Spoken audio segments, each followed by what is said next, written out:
I knew you'd come. Somehow I just knew you'd find me. Not knowing where I was or when I was coming back sent you crazy. I kept my spies. Hey, what's going on, YouTube family? I'm here with my girl, Shark Girl. Say hi to the people, Shark Girl. Oh, don't worry about that. She's shy. But if you're new to this channel, welcome to the channel. My name is Mark, where I like talking all things music, news stories, and my own personal series, Mark Under the Microscope, which gives you an inside look as to who I am as a person through motivational and inspirational vlogging, because I had to grow up in a foster care system, and I never want you guys to ever have to feel like you have to navigate this world alone like I had to. So if you like things like that, please remember to slash that like button and annihilate that subscribe button and hit that post notification bell. I drop videos like this every Monday and Friday and every day in between. And also leave me comments down below. I love interacting with you guys. I try to answer all of my comments, and also I do subscriber requests, so huge shout out to my subscribers. I love you guys out there. You don't know how much you mean to me, because without you there would be no me and there would be no channel. But I think I've talked enough. Shark Girl doesn't seem like she wants to talk at all, so let's just jump right into these videos. Let's go.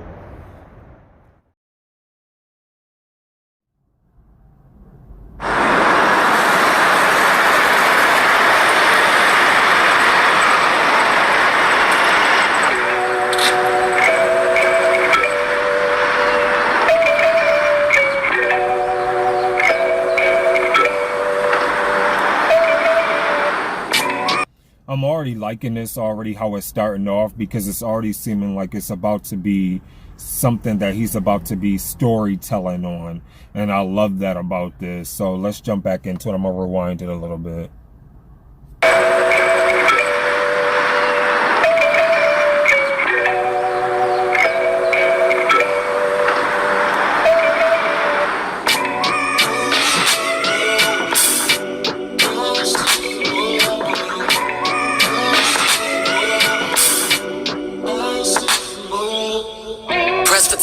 Ain't enough hours in the day though, so I just get high and lay low. The clock ticking, and every second's like a 2-minute warning.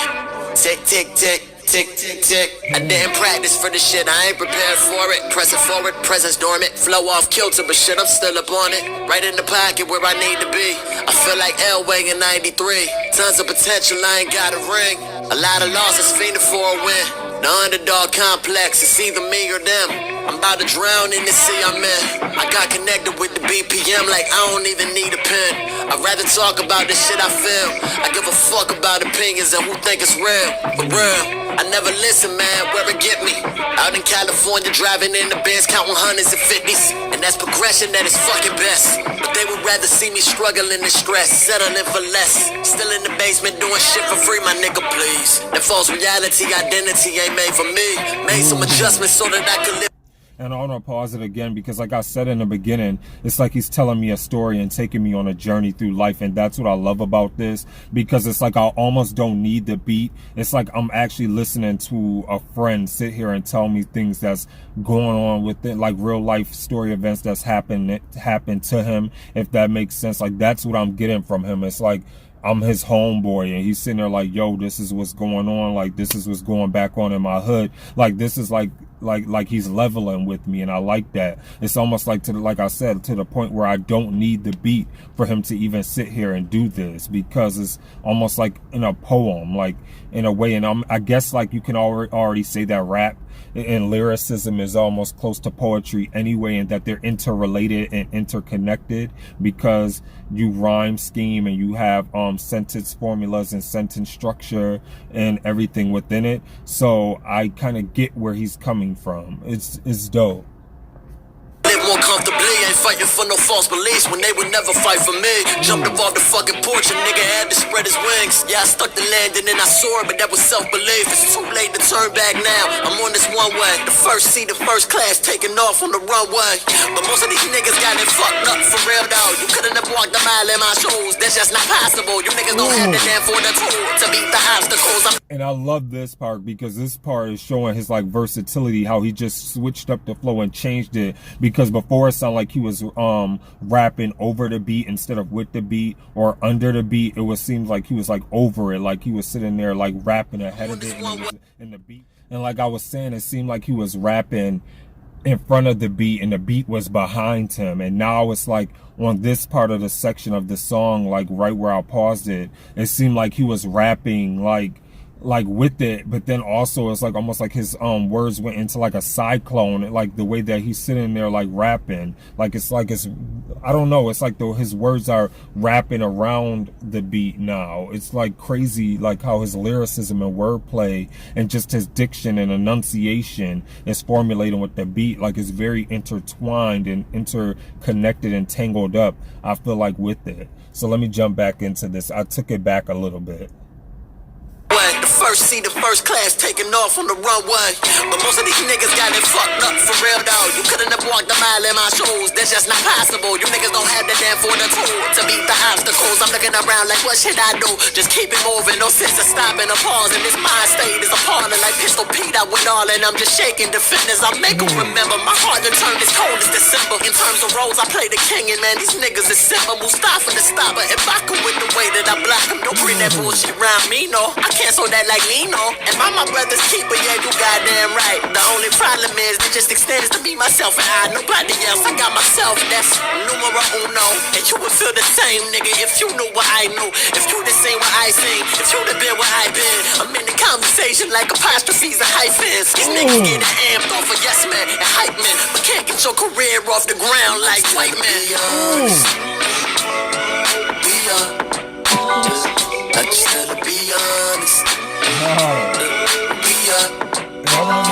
Wow. And I want to know, is this him singing? I didn't know he sung. If this is him, that's dope, because I love when rappers can showcase their versatility by sitting there flowing real hard and spitting real hard, and then can switch it up and start giving vocal ability. That's dope. Let me take it back a little bit.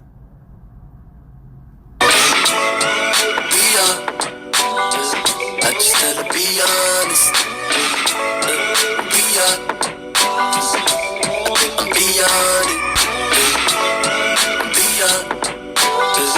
I said beyond it. I tell her be honest. I said beyond it.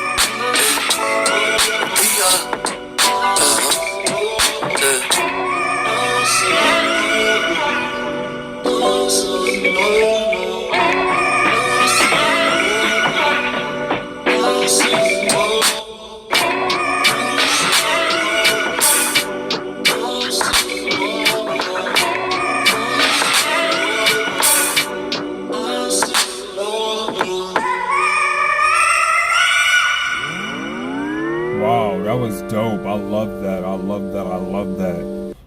Wow, I love how intellectually stimulating that song was. We're going to talk more about this right after this. Khan is a dope lyricist. Let's go. So if I'm honest, no pun intended, with Khan, I love how knowledgeable he is, and I love how he's able to take me on a journey through his life and with his story. Like, this was like one of those real deep intellectual songs that just draws you in, where he's sitting there explaining and talking about life and talking about something of substance and that's of value to him. And I love that about this track, because it relates to everybody. And like I was sitting there saying in my other reactions, with rap, sometimes, especially with American artists, we get so lost in trying to chase clout, or trying to sit there and everybody sounding the same, or throwing in ad-libs and trying to get on the Billboard Top 100 charts, that we kind of lose the artistry and the fluidity and just telling a story like our previous rappers did, like Tupac and Biggie and Nas and Jay-Z and just artists like that, and Ice Cube. And like when you're sitting there speaking of like life in general, of things that you may have experienced or gone through, to sit there and just want to sit there and get your point across. And I believe Khan does that. Like, he sits there and expresses himself in a way where he's sitting there letting you know that he is human, and I love it and can appreciate that he can express himself and show that vulnerable side to him. And I greatly appreciate that. And I thought that that was so dope of him to do that and come on a track and also showcase his versatility, because I did not expect for me to hear the vocals that he used in that, because I didn't know he could do that. And that was super smart. And that would draw more people in to sit there and want to listen to more of his music. So I thought that that was amazing as well. And so if I have to rate this track, I would give it definitely a 9.5 out of 10. I would say that this is probably so far one of my favorite tracks of his, because of him using and speaking about substance. And the other reason why I give it a 9.5 is because I wish there was a little bit more within the cinematics. I mean, it was a little bit simplistic, but I love the story that he was telling in the bars that he was sitting there spitting. That's what gives it a 10. But as far as when I sit there and piece it all together, I sit there and say a 9.5 because of the cinematics. But everything else was pretty dope and pretty good. So let me know what you thought in the comments below of Khan with Honest. And as I always sit there and say to all you guys, please remember to be safe out there. Remember to stay awesome, be awesome, because you guys are all awesome. This is your boy Mark, and I'm signing off. Deuces.